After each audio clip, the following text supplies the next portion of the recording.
we're going with incredible speed, so please bear with us. We have Joyce Mackenzie Liu, who's joining me on the stage right now. She's a modern CFO, founder and CEO of Pegafund. And she provides fractional CFO services and leadership upskilling to high-growth, investor-backed SaaS business with a focus on strategy, planning, and reporting. She's an experienced finance professional and an entrepreneur. Please welcome Joyce.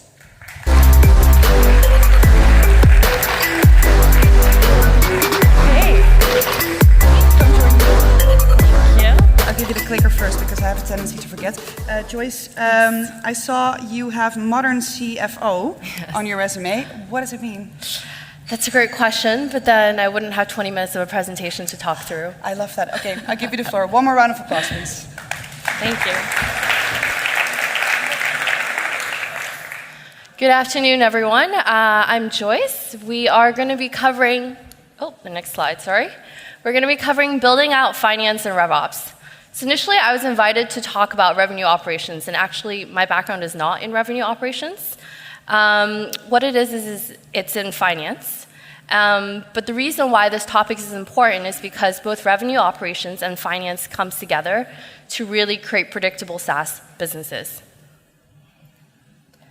Really short intro on me. I've been working in financial services and particularly focusing on software businesses for the last 20 years.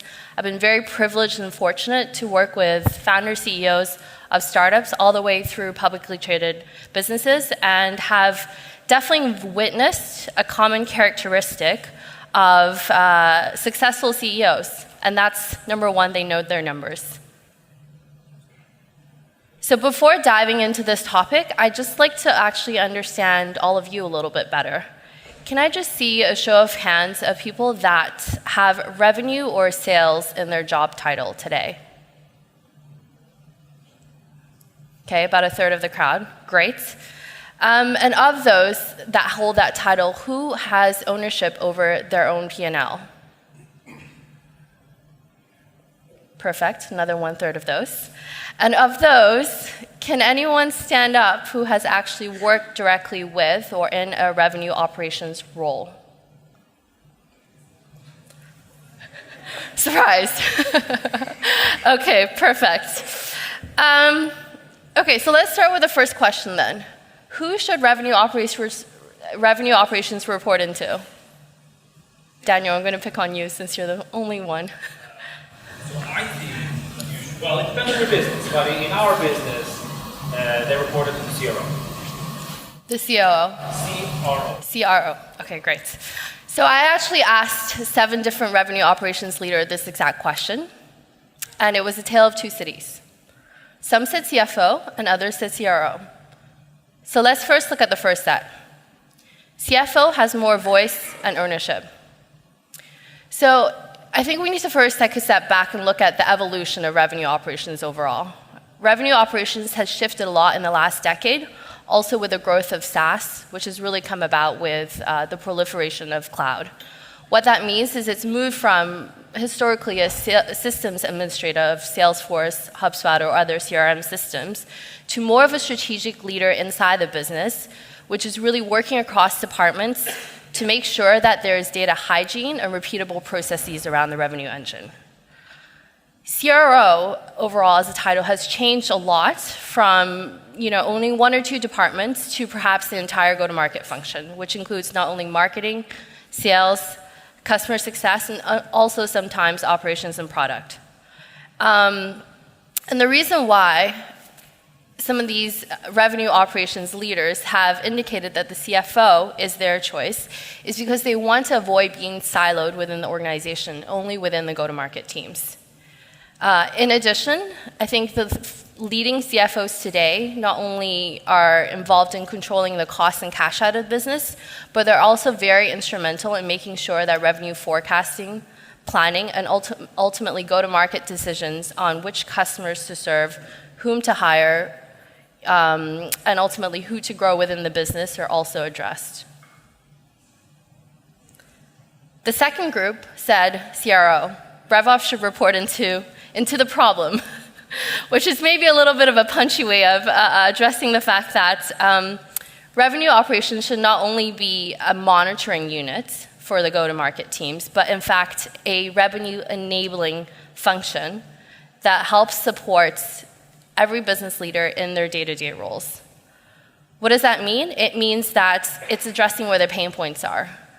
Let's face it, at the end of the day, most revenue leaders are there to bring the business revenue, which means they're very much focused on customer value, and ultimately how their teams can be nurtured to deliver on that customer value. What is not their number one priority is making sure that there is data hygiene and repeatable processes around that go-to-market engine. But I think ultimately the big pain point that we all need to address is that it's not really the CFO or the CRO or even RevOps that's the problem. It's the fact that we have so much data today, and in the next slide I'll show you how much data that we're checking, that we really actually need to center on the key problem, which is ultimately data. So I start with this quote. Some of you may be familiar with an executive called Mark Benioff, who is the CEO of Salesforce. And he said this actually in 2015. He said, "We need a new generation of executives who understand how to manage and lead through data. And we also need a new generation of employees who are able to help us organize and structure our businesses around that data." I think the first part of the sentence has already happened. There's so many SaaS tools out there, and I think each of us probably work with at least not only 10 or 15 in business, but much more. But actually, the second part is what's most valuable in bringing a business forward. So let's support that data thesis with some data. If you look at what's happened in the last decade, collectively within a business, globally, we are collecting about 60 zettabytes of data. During COVID, that has accelerated significantly, and the next couple of years, that's about 2x. So it's no longer about collecting lots of data, capturing lots of data, storing lots of data in SaaS 1.0 or 2.0 tools. It's actually about very quickly deriving the real-time insights that we see in that data and how to turn those real-time insights into daily, weekly, monthly, quarterly, annual actions for the business. What does that mean collectively? It means that as we look beyond the next year and the next 5 to 10 years, we need to really focus on how we can collectively use data, the business intelligence that comes from the data, and ultimately our understanding of SaaS and how SaaS businesses grow from a financial point of view, with ultimately a combination of soft skills, in other words, business partnering, to be able to create change within the teams, within our organizations, and within the industries that we operate in. Because your tech stack today probably looks something like this. It's data, unstructured data in all these different systems, in your CRM, in your accounting ERP solution, in your billing system, in your subscription management system, if that's something that you have, perhaps also in your forecasting planning tool. But what's most important is actually to structure all that data together and bring that into a position that the business can plan in terms of going forward on what they need to do the most.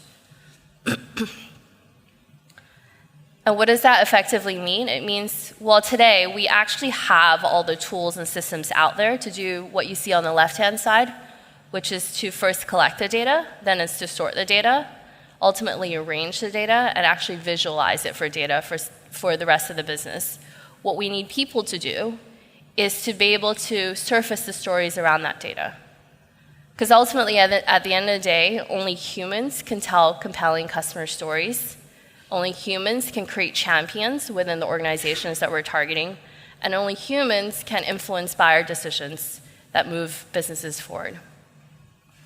With skills changing 30 to 40% every year, and this is a graph that LinkedIn put together, one of the biggest skills databases in the world today, it's actually important that each of us collectively are continuously upskilling themselves so that we remain ahead of what's expected for our teams and for our businesses.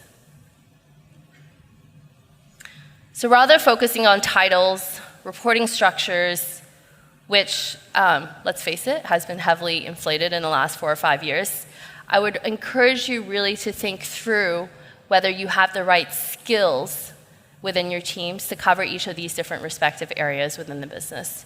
What does that mean specifically is that you need people who understand not only SaaS as a business model across all your different functions, but that there are appropriate controls in place, that there are suitable forecasting, planning cycles in place, and ultimately all comes together to support both a top-down and bottoms-up strategy. So, to answer your question, what does a modern CFO do? Modern CFO ensures that there's a modern finance team appropriately skilled within the business. It means that all three core areas and work streams are covered completely. First, there is what's called controls and governance. That's to ensure that the business is spending time and money wisely in the right areas and that there's complete monitoring of money coming in and out of a business. The second part, which is what traditionally in a large organization would be called FP&A or financial planning analysis, is done in partnership with revenue operations. And that's ultimately to ensure that there's data hygiene. You know, brushing your teeth every morning, data hygiene is exactly like that. You got to do it twice a day. And that's ultimately the insights that come out of that data are used to make critical decisions daily, weekly, monthly, quarterly, annually inside a business.